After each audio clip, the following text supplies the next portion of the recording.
Hi, it's Sunday, June 28th, 2020. My name is Noah Seeley, and welcome to my channel. So today is Hardware Sundays, where we take time to review hardware relating to computers or machine learning in order to broaden our perspective of computer science. Today's a special episode as I finally put in the new parts of my PC. I did the build last night with a few friends, and I just wanted to go through it and show it to you guys. So here's the recording. I filmed a few parts of it last night on my phone, so sorry if the quality is a bit off. My phone also nearly died a few times during filming, and a few angles were really hard to get, so I tried my best, but I might be missing a few parts of the build. With that being said, I'm going to walk us through the build video and try to give a bit of a description for every part of the build. Before we get to that though, I've included the PC parts I replaced in the description below, as well as the rest of my build if anyone wants to check that out. Basically replaced my old processor and motherboard with an AMD Ryzen 7 CPU and an ASUS Prime B450MA motherboard that had an AMD CPU socket. I also upgraded the RAM from 8GB to 32GB. Lastly, while we were in there, I added 500 gigabytes of SSD using a Samsung solid state drive that I bought a few months back. As I've mentioned, those and my other parts will be listed in the description below. So without any further delay, let's check out the build. So as I mentioned, I've uploaded a private video just of the build that I recorded last night. I'm not going to narrate with a script or anything. I'm just going to kind of go through it with you guys just to add some description of what I was doing during each step. So let's get started. I'm also going to be pausing back and forth as we go on to explain some stuff. So here's the motherboard in the box. Like I said, it's the Prime B450M A motherboard from ASUS. I had already opened it, so usually it contains some wires in that little socket there and some manuals and stuff below. But right now, it's just the motherboard in the anti-static bag that it comes in. Yeah, there it is. I just pull it out there in all of its glory. So here's my processor, the Ryzen 7 3700X series. And this is also just the unboxing. I had kind of opened all of these already, so I'm just reopening them to show you guys. There's the chip itself. It comes with a sticker there and the fan that it comes with. And it's actually a pretty good fan with some LED lights that I like.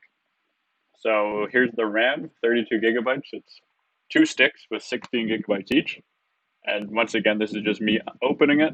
There it is. So before I get into this, I just want to explain what I'm doing. Basically, before putting the motherboard in, I just put all of the new parts onto it, like the processor and the RAM. And that's just so I didn't have to do it while it was in the case. I thought it would be a bit easier to do those steps while it was outside of the case. So here we go. First step is I'm going to take that arm that holds the CPU chip normally.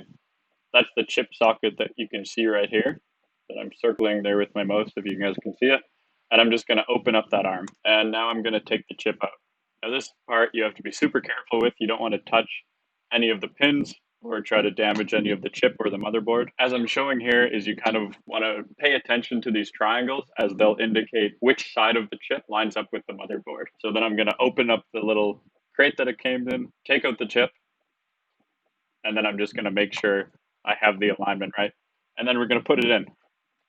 So basically what I noticed is the processor is indented in one of the corners, and you can just line that indent up on the motherboard, and that's where you kind of plop it in. I didn't even really have to put any pressure on it. The pins just lined up and it just kind of sunk in. So if you're feeling any pressure when you're putting your chip in, I'd advise that you take a step back and really make sure that everything's aligned, because there shouldn't be any pressure and you shouldn't need to use any force in this step. So moving on, I'm going to put that arm down, and that's just going to secure the chip into place. You need to use a little bit of force here, but once again, if you feel like you're using too much force, I would say just take a step back and make sure you're doing everything right. So here's the fan that the chip came with, and I'm just unboxing that right now. I'm going to pull it out. It came with some LED wires that we can see there, or cables I should say. I'm just going to pull those out and put them to the side right now. And we can see here, there's actually no thermal paste required for AMD builds, as it comes kind of pre-installed. And I've got to say that's pretty convenient, just because one, I didn't have to buy any thermal paste, and two, I didn't have to spread any thermal paste. So it's just taking away a step where I could have messed up at. So thanks, AMD. And you see it's all evenly spread there. I'm just going to place it down on the processor.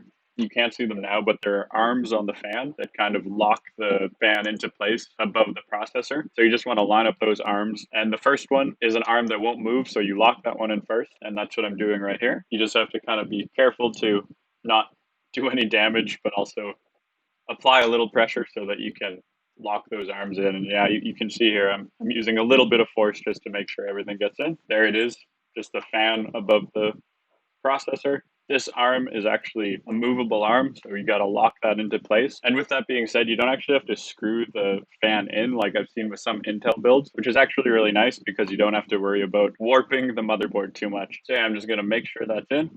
And then there's a little lever that locks it in. At first, I wasn't actually sure that I was pushing it in the correct way just because you actually need a good amount of force to pull that lever. So I'm just going to play that back once more so you can see I was using quite a bit of force there to pull in that lever. And then after, there's a little part that you have to lock in. So yeah, don't worry about using too much force for the lever. It's actually meant to go all the way around and then a bit more to lock in. And with that, your fan and processor should be locked into your motherboard. And I show here you can kind of pick it up and turn it around a little bit. Everything should be super stable. So here you see me plugging in the LED cables for the fan. So once the fan's connected to power, it'll actually light up and look kind of pretty, but you have to plug those in. And then onto the RAM. One thing I will note is that you can see my mouse moving here. These tabs need to be pushed down in order for the socket to accept the RAM. So then you can just kind of line them up. And this will also require a little bit of force. You basically line them up until they go into that socket nice and evenly.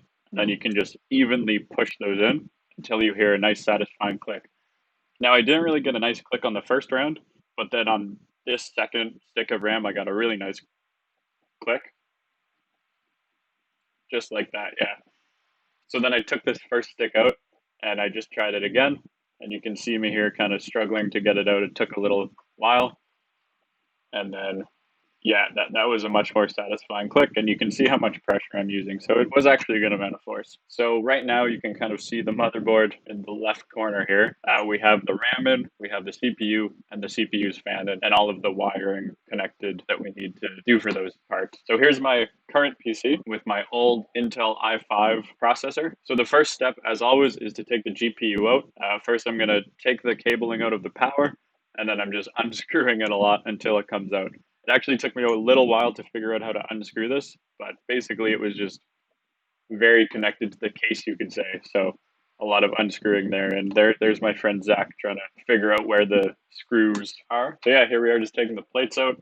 Once all of those plates were out and everything was unscrewed, the GPU just kind of slid out. So once that's out, you can kind of see here how much more room we're going to get out of that. So it's really convenient to take your GPU out first. And then you're going to see here in a minute that soon we took that fan out, which took a lot of unscrewing, and then the motherboard out. And then you have a ton of room to kind of put in and take out parts in your case. And you'll see here, after I show off my GPU, there's my GPU there. I'm very proud of it. Yeah, we can see here there's no motherboard in. Now at this part, we had actually added the other SSD.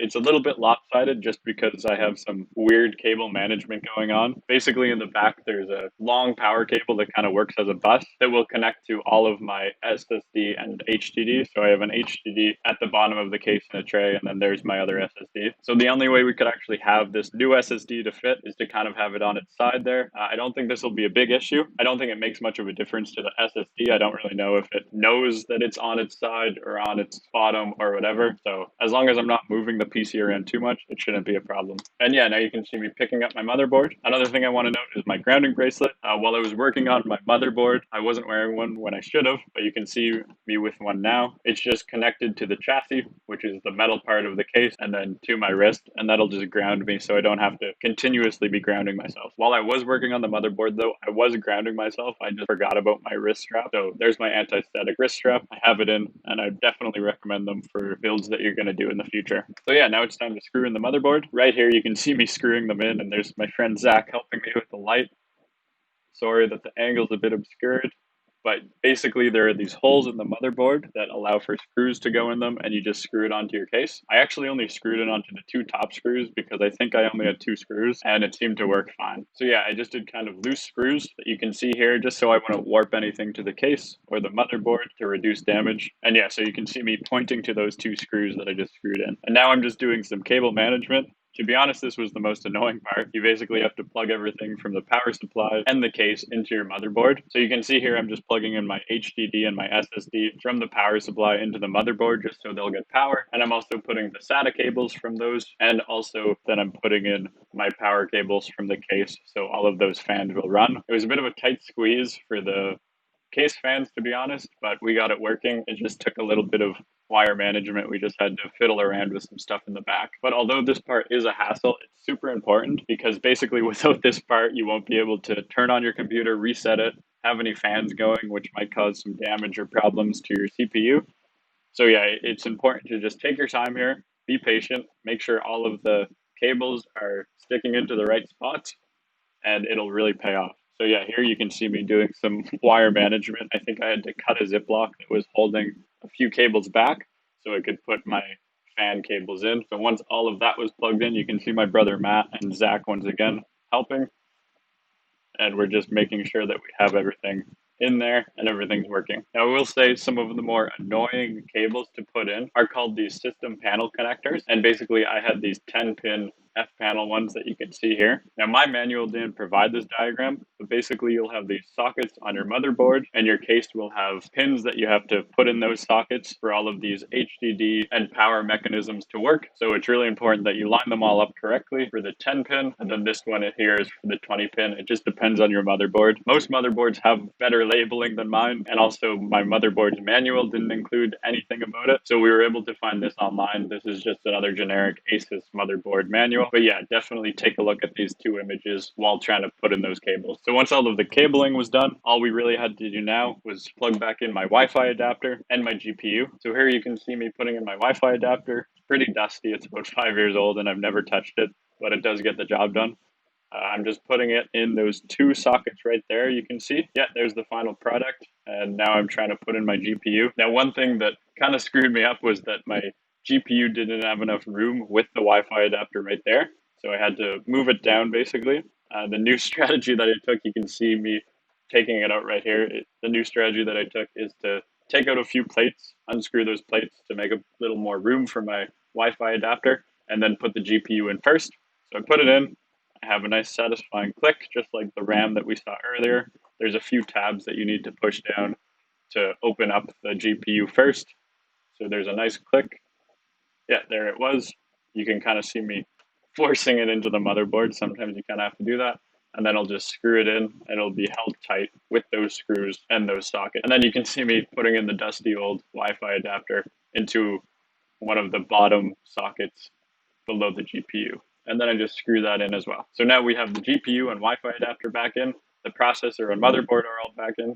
So now it was time to boot, and it worked. Well, kind of. First, we were able to boot without attaching the GPU, and the fans ran, and it looked all good. And then we tried to plug a monitor into the integrated graphics card, and there was basically no visuals that we could see. The issue we turned out is that this specific processor doesn't actually have an integrated graphics card, so that's why we weren't getting any feedback on the monitor. But once we plugged in the GPU and then booted it up that way, it was fine. So yeah, the issue there was we just assumed that there was an integrated graphics card when there wasn't. So definitely a thing to watch out for. But here with the GPU, once we booted it up, everything was fine. It detected the RAM, the new motherboard, the CPU, all that good stuff. I had to allocate some new room for the SSD on my OS, but other than that, everything's working perfectly so far. And yeah, that's the build. I'm sorry I couldn't show all of it. Like I said, I had some filming issues during the whole process, but I hope I showed most of it, especially that first part of me putting everything onto the motherboard, and I hope I can help out in your future builds. If you feel that I've missed anything or got anything wrong, please let me know in the comment section below. That's all for today. Thanks for watching.